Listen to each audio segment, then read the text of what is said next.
Graça e paz, irmãos e irmãs.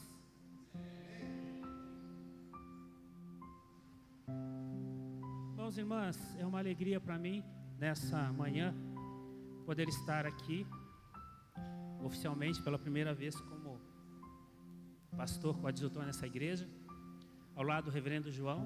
Fomos colegas de turma na faculdade de teologia, entramos juntos na faculdade de teologia, formamos, somos grupo de discipulado, né? Há algum tempo caminhamos juntos. É uma alegria realmente poder estar aqui com o reverendo João, com a Silvia, com a Gabi. Que Deus abençoe, que Deus esteja nos abençoando nesse tempo. Obrigado, pastor Wagner. Que Deus abençoe o pastor Wagner e sua família também nesse tempo. Por ser um pastor metodista, estar aqui na terceira já há 23 anos, já estive muitas vezes nessa igreja, né? E primeira vez como pastor aqui. Como o pastor João sabe, uma grande responsabilidade, tá? E vocês vão me conhecer nesse tempo que nós estaremos juntos por aqui. Eu sou um gaúcho de Santa Maria, no Rio Grande do Sul. Gosto de churrasco, chimarrão. Gosto de um bom papo, de uma boa conversa. Gosto de tomar um bom café também, né? Se me convidar para tomar um café, eu sempre vou estar por ali. E meu chamado se deu em 93. Eu já era metodista desde os 11 anos. Eu já estava com 22 anos na época, 23. E foram chamados das regiões do Brasil, jovens e juvenis de todo o Brasil, para fazer um trabalho missionário em Rondônia. E eu fui escolhido para ir representando os jovens da Igreja Metodista na segunda região. O bispo Stanley era o bispo na época, foi meu pastor, sabia que eu tinha dado baixa do exército. Eu fui soldado, cabo, sargento do exército, e aí, temporário, e aí o bispo Stanley disse assim: Você tá trabalhando agora? Eu disse: Não, eu dei baixa, não estou trabalhando, estou procurando serviço. Ele disse assim: Você topa ficar um mês em Rondônia? Eu disse assim: Topo, não estou fazendo nada, né? Estou por aqui. Fomos eu e um outro rapaz lá da segunda. E nós tínhamos uma missão, pastor João. Nós tínhamos que sair para lá. E uma tarefa que todos nós íamos ter, foi dito para cada um de nós, foi assim: Você tem que levar uma mensagem pronta, porque um dia você vai ter que pregar, nesses 30 dias você vai ficar lá. E eu fiquei em Ji-Paraná, com mais 8 jovens. Ficou um grupo em Cacoal, outro grupo em São Preto do Oeste, São José do Rio Preto do Oeste, outro grupo ficou em Porto Velho, Ariquemes. E nós estávamos sentados, tomando café numa terça-feira. Nós tínhamos chegado na segunda-feira. Na terça-feira nós sentamos para tomar um café. E o pastor Daniel sentou na mesa com a gente, a ter reunião de oração à noite. O pastor Daniel falou assim: Hoje à noite tem reunião de oração. Ele olhou para mim e falou assim: E é você que vai pregar hoje? Eu olhei para ele e disse assim: Eu? Ele falou: É você. Você não trouxe a mensagem pronta? Eu disse: Trouxe.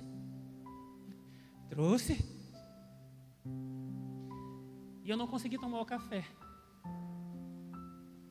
Eu não almocei aquele dia, não tomei o café da tarde e não jantei. Preocupado com a mensagem. Eu lembro que o púlpito era um pouco maior que esse. E eu fui e preguei. Depois do culto, sentamos para comer alguma coisa, e o pastor Daniel falou assim para mim: Foi legal o que você falou. Você só precisava largar o púlpito. Você ficou agarrado ao púlpito o tempo todo. Você não soltava o púlpito. Aí eu disse assim: Pastor, se eu soltasse eu caía, que eu estava tremendo. Estava tremendo ali, não conseguia, sabe? Primeira vez que eu ia fazer isso.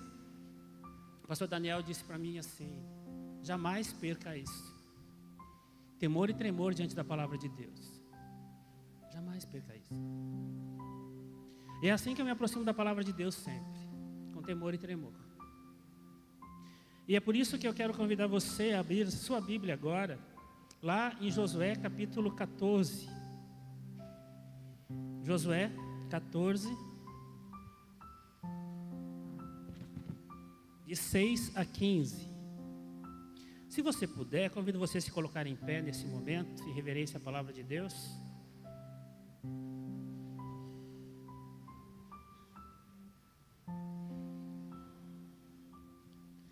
A palavra de Deus nos diz em Josué 14, de 6 a 15. Chegaram os filhos de Judá a Josué em Gilgal, e Calebe, filho de Jefoné, o quenezeu, lhe disse: Tu sabes o que o Senhor falou a Moisés, homem de Deus, em Cades Barneia, a respeito de mim e de ti. Tinha eu 40 anos quando Moisés, servo do Senhor, me enviou a Cades Barneia para espiar a terra. E eu lhe relatei como sentia no coração. Mas meus irmãos que subiram comigo desesperaram o povo. Eu, porém, perseverei em seguir o Senhor meu Deus. Então Moisés naquele dia jurou, dizendo: Certamente a terra em que puseste o pé será tua e de teus filhos, em herança perpetuamente, pois perseveraste em seguir o Senhor meu Deus. Eis agora, o Senhor me conservou em vida como prometeu. 45 anos há desde que o Senhor falou esta palavra a Moisés. Andando Israel ainda no deserto, e já agora sou de 85 anos. Estou forte ainda hoje como no dia em que Moisés me enviou. Qual era a minha força naquele dia, tal ainda agora para o combate, tanto para sair a ele como para voltar. Agora, pois, dá-me este monte que o Senhor falou naquele dia. Pois naquele dia ouviste que lá estavam os anaquins e grandes e fortes cidades. O Senhor porventura será comigo para os desapossar como prometeu. Josué o abençoou e deu a Calebe, filho de Jefoné, Hebrom em herança. Portanto, Hebrom passou a ser de Calebe, filho de Jefoné, o quenezeu, em herança até o dia de hoje, visto que perseverara em seguir o Senhor, Deus de Israel. Dantes, o nome de Hebrom era Kiriat Arba. Esse Arba foi o maior homem entre os anaquins, e a terra repousou da guerra. Amém? Que o Senhor abençoe a leitura da sua palavra e ela nos inspire nessa manhã, irmãos e irmãs. Podeis sentar. Irmãos e irmãs, eu creio que todos nós já ouvimos falar desses personagens que o texto relata aqui, Josué e Calebe. E esses dois personagens aparecem para nós, primeiramente, lá em Números 13 e 14. Texto com certeza conhecido nosso, porque é o texto que vai falar para nós de que Moisés mandou espias para a terra de Canaã, para que eles pudessem averiguar a terra, para que eles pudessem saber o que iam enfrentar. E o texto bíblico diz para nós que eles foram e fizeram a espia. Eles foram e trouxeram o relatório. Uma coisa importante a se dizer, irmãos e irmãs, e é interessante, é que eu disse a vocês agora há pouco, né, que eu fui militar, e eu servi no pelotão de operações especiais do 7º Batalhão de Infantaria, lá em Santa Maria do Rio Grande do Sul. Eu já era cabo na época, e fui para o pelotão de operações especiais.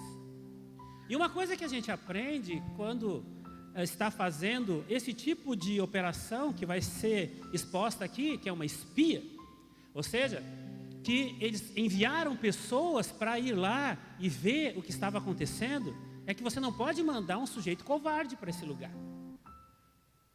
Você não pode mandar alguém que não tem iniciativa para um lugar como esse. Você não pode mandar alguém que diante da dificuldade vai esmorecer. Você tem que mandar alguém que sabe o que vai fazer quando o negócio apertar. Você tem que mandar alguém que diante da dificuldade vai ter uma resposta.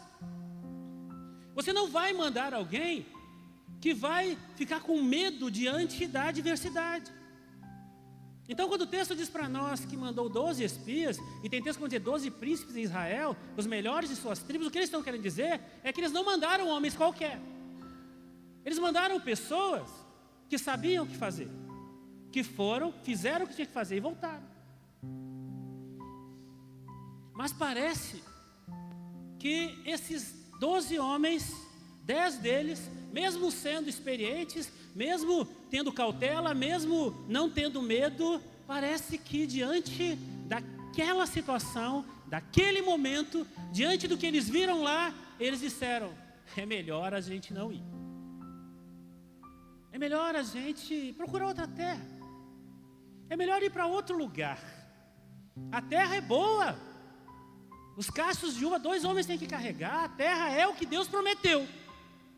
Mas é melhor a gente procurar outra terra, porque tem uns gigantes lá, uns homens fortes, eles vão vir contra a gente. É melhor a gente não fazer isso.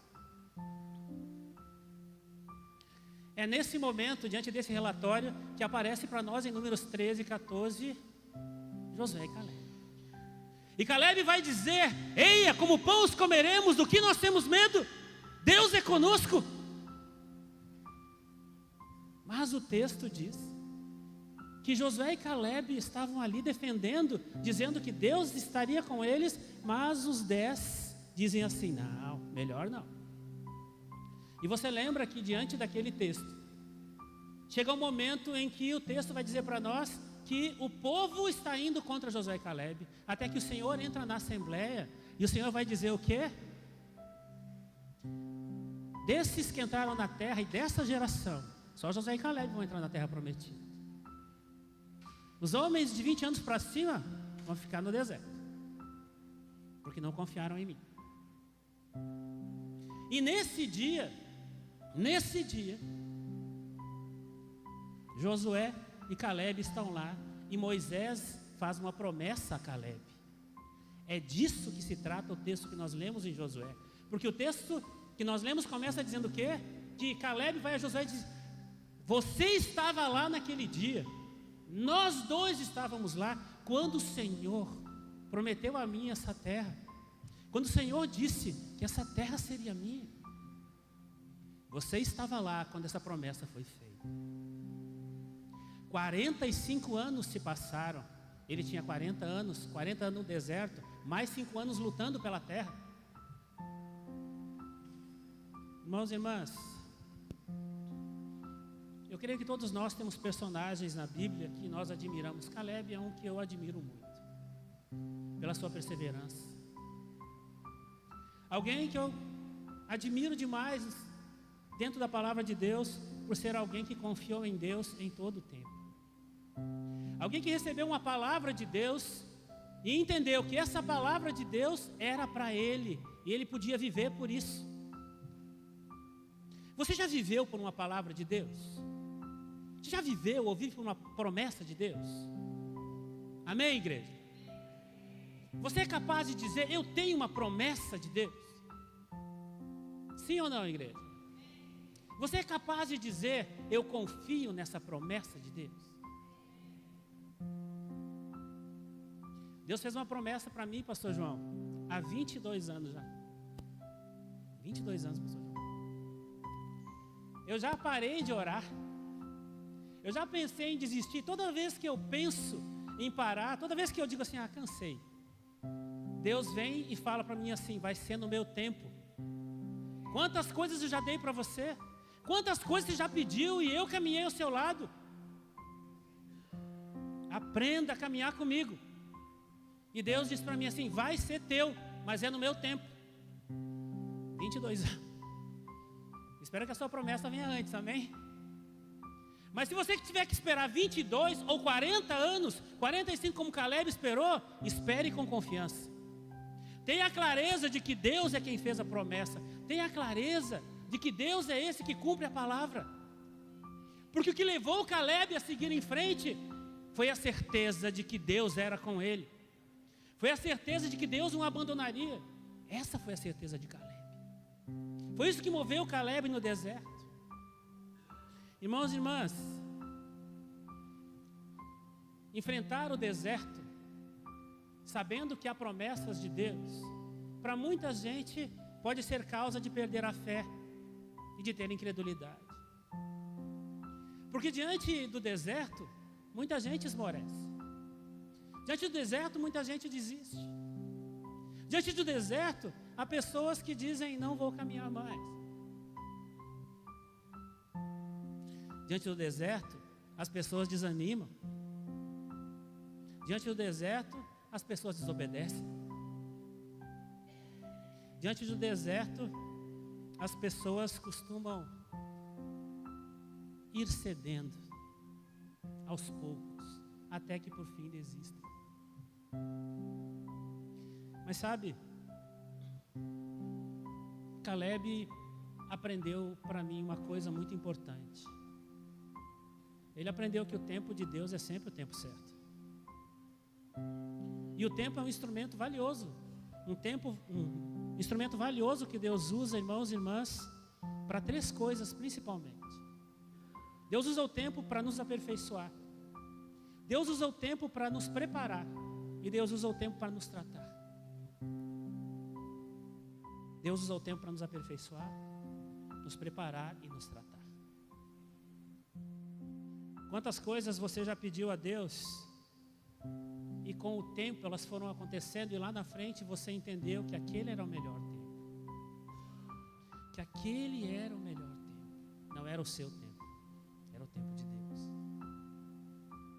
Quando olho para Caleb, irmãos e irmãs, uma das coisas que aprendo com ele, espero que você aprenda também, é que diante das promessas de Deus, diante daquilo que Deus coloca para nós, é preciso sempre ter um coração esperançoso. Um coração que não esmorece diante da adversidade, um coração que entende que Deus é aquele que caminha ao nosso lado. Caleb entendeu que em meio ao caminho que ele estava adotando, ele precisava, acima de tudo, guardar no coração a promessa de Deus. Guardar no coração tudo aquilo que Deus havia feito. Sabe, quando estamos enfrentando o deserto e quando estamos caminhando com pessoas que muitas vezes não estão com a gente, é preciso trazer à memória aquilo que nos dá esperança. É preciso relembrar as bênçãos de Deus. É preciso relembrar, trazer à memória aquilo que nos deu forças para a caminhada. O que Caleb podia lembrar de Deus na caminhada no deserto, nos 40 anos que ele ficou caminhando no deserto? O que Caleb podia trazer à memória, ela já com 80 e poucos anos? Ele trouxe à memória a libertação. Ele trouxe à memória que o mar se abriu. Ele trouxe à memória o mazá do deserto. Ele trouxe à memória as codornizes. Ele trouxe à memória a água da rocha. Ele trouxe à memória a nuvem que protegia o povo durante o dia, a coluna de fogo durante a noite. Ele trouxe à memória aquilo que Deus já havia feito. Coisas que muitas vezes a gente vai esquecendo por causa do momento.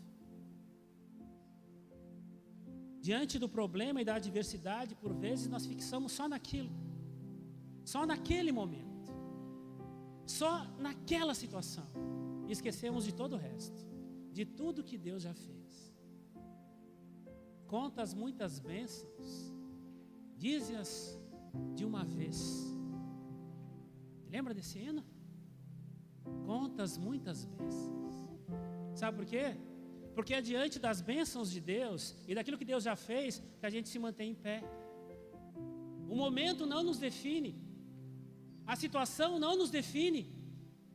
O que nos define é confiança em Deus. O que nos define é se nós temos a capacidade de continuar caminhando em meio à adversidade, sabendo que Deus é conosco, tendo a clareza de que as bênçãos de Deus já estiveram comigo e continuarão. Quando olho para Caleb, irmãos e irmãs, vejo esse homem que tem esse coração esperançoso, mas também alguém que ao longo de sua vida, irmãos e irmãs, soube guardar no coração aquilo que Deus havia dito e se recusar a ouvir o pessimismo, se recusar a ouvir aquelas vozes que dizem: não vai dar, você não vai conseguir. Eu tenho muitos amigos lá no sul. Eu tenho um amigo, eu não vou dizer o nome dele, porque eu vou falar mal dele, tudo bem, pastor João? Eu tenho um amigo lá no sul, que ele é um cara para executar. Ele é aquele jeito assim: fulano, eu preciso de você para tal coisa. Ele vai te ajudar. Se você chegar para ele e dizer assim: fulano, eu estou com uma ideia, cara, e a ideia é essa, ele vai dizer assim: não vai dar certo. não vai dar certo, isso aí não tem jeito, não vai conseguir, por causa disso, disso e disso. E aí você sai de lá dizendo assim, não vai dar certo mesmo. Não vai dar. Ele desanima a gente. Mas é meu amigo, eu gosto dele. Mas ele não é alguém para me ajudar quando eu tenho uma ideia. E eu tenho o Paulo Henrique. Paulo Henrique, eu vou falar bem dele, então eu vou falar o nome dele, né? O Paulo Henrique, o PH, nós nos conhecemos desde os 11 anos da Igreja Metodista. Fomos no primeiro encontro de juvenis. O Paulo Henrique já entrou em roubada comigo, eu já entrei em roubada com ele também. Sabe? Aquelas coisas de amigo que você vai e diz assim, pô, como é que eu me meti nessa? Né? Não se preocupe, estava roubada no bom sentido, não é que eu roubei não, né? Mas é uma coisa que deu errado. E eu achava assim, vamos lá, Paulo Henrique, vamos lá. E roubada. E eu já meti ele em fria também. Mas ele é aquele tipo de pessoa que diz para você, vai dar certo. E eu estou com você e a gente vai conseguir. Sabe, a gente precisa do nosso lado de pessoas assim, pessoas que nos animem, pessoas que digam para nós vai dar certo. Pessoas que caminhem com a gente. Diante da adversidade, 10 disseram não vai dar certo. Mas houveram 2 que disseram ali, vai dar certo. Nós podemos. A quem você se alia? Com os pessimistas? Ou com aqueles que dizem para você, estou com você? A gente vai entrar nessa e vai lutar por isso. Caleb tinha Josué ao seu lado. Caleb tinha outras pessoas com certeza ao seu lado que fizeram com que ele pudesse olhar e dizer, nós vamos conseguir.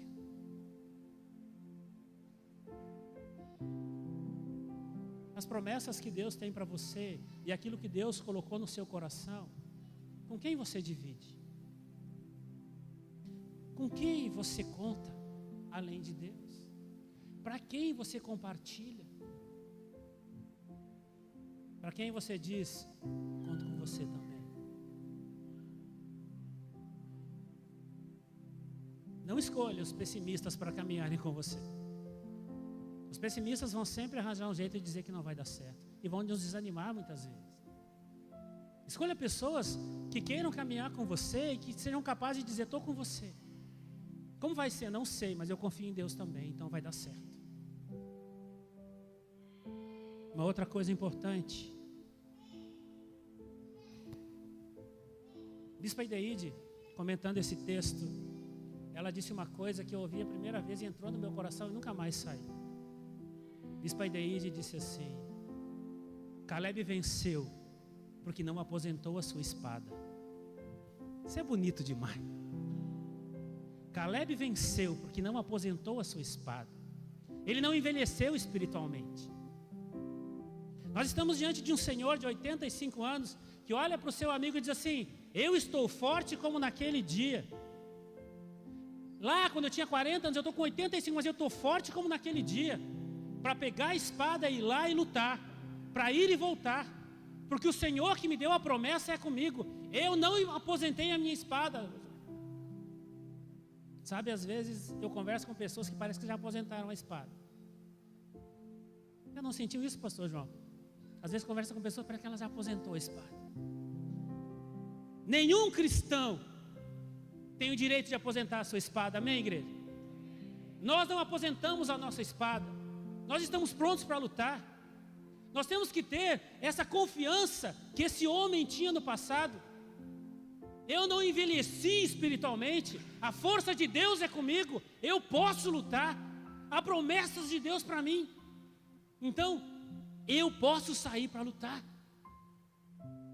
E como é bom saber que aqueles que caminham com Deus não desanimam. Aqueles que caminham com Deus, diante da adversidade, recorrem a Deus e dizem, eu posso. Recorrem a Deus e Deus lhes fortalece para que eles possam continuar.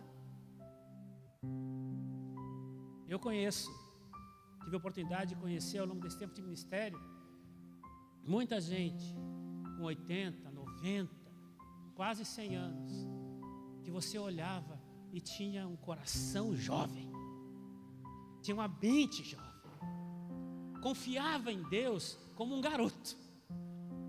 E como é bom olhar para pessoas assim. Olhar para pessoas que entendem que quando caminham com Deus, a gente desembainha a espada e segue em frente.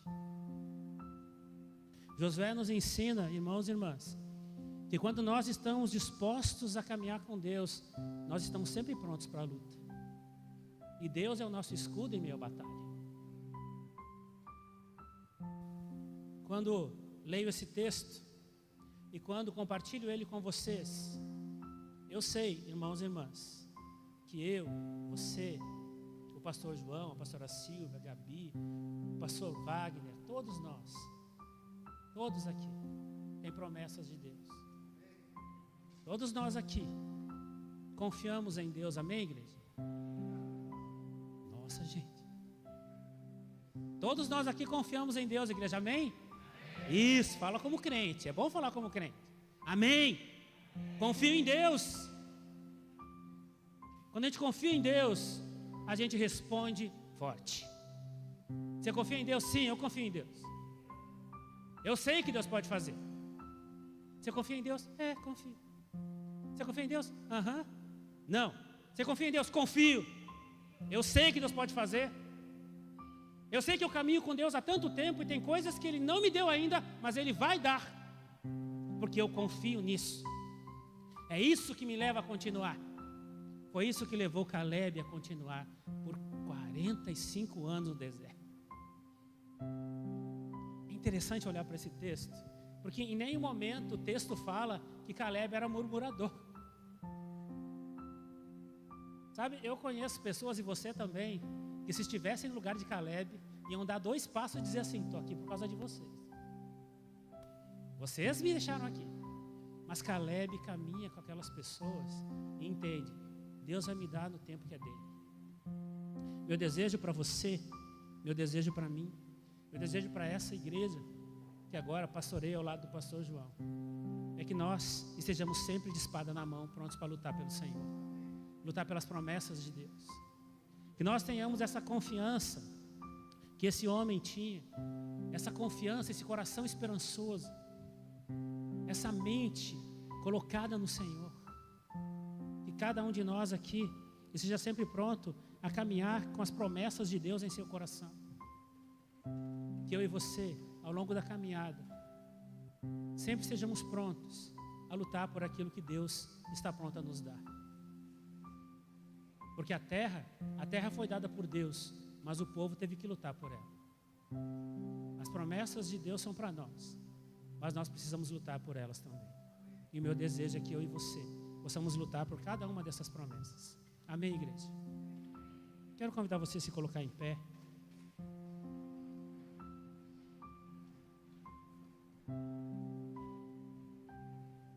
Coloque diante de Deus, nesse momento, aquilo que você sabe que é uma promessa de Deus para a sua vida.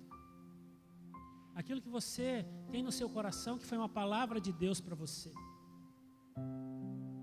Coloque diante de Deus agora, nesse momento, isso que talvez esteja fazendo com que você esteja caminhando e aguardando. Coloque diante de Deus e vamos orar, irmãos e irmãs. Deus querido, Pai de graça e de poder, diante de Ti nessa manhã, nós colocamos o nosso coração, a nossa vida, e pedimos, Senhor, que Tu olhe para cada um de nós. Nós confiamos nas Tuas promessas, nós confiamos na Tua palavra, nós confiamos nesse Deus que caminha com o Seu povo, nesse Deus que nos abençoa, nesse Deus que nos dá direção, nesse Deus que nos protege, que entra com providência. Mas Tu sabes, Senhor, que ao longo dessa caminhada, as promessas que Tu fizeste continuam vivas no nosso coração. E nós queremos, Senhor, que isso aconteça na nossa vida. Dá-nos paciência, coragem, para que possamos, Senhor, aguardar esse tempo que é Teu. Faz-nos, Senhor, ter cada dia mais a convicção que o Teu servo Caleb tinha no passado. Essa convicção que o fez caminhar, essa confiança que o fez, Senhor, levar o povo à vitória. Essa confiança, Senhor, que fez com que ele pudesse chegar e tomar o monte que era dele desde o passado. Dá a ele essa confiança, Senhor. Dá a cada um de nós essa confiança. E que cada um de nós aqui nunca aposente a sua espada. Estejamos sempre prontos a lutar por aquilo que Deus tem para cada um de nós. Fica conosco, Senhor. É por Cristo Jesus que nós oramos. Amém. Podeis sentar, irmãos e irmãs. Pastor João.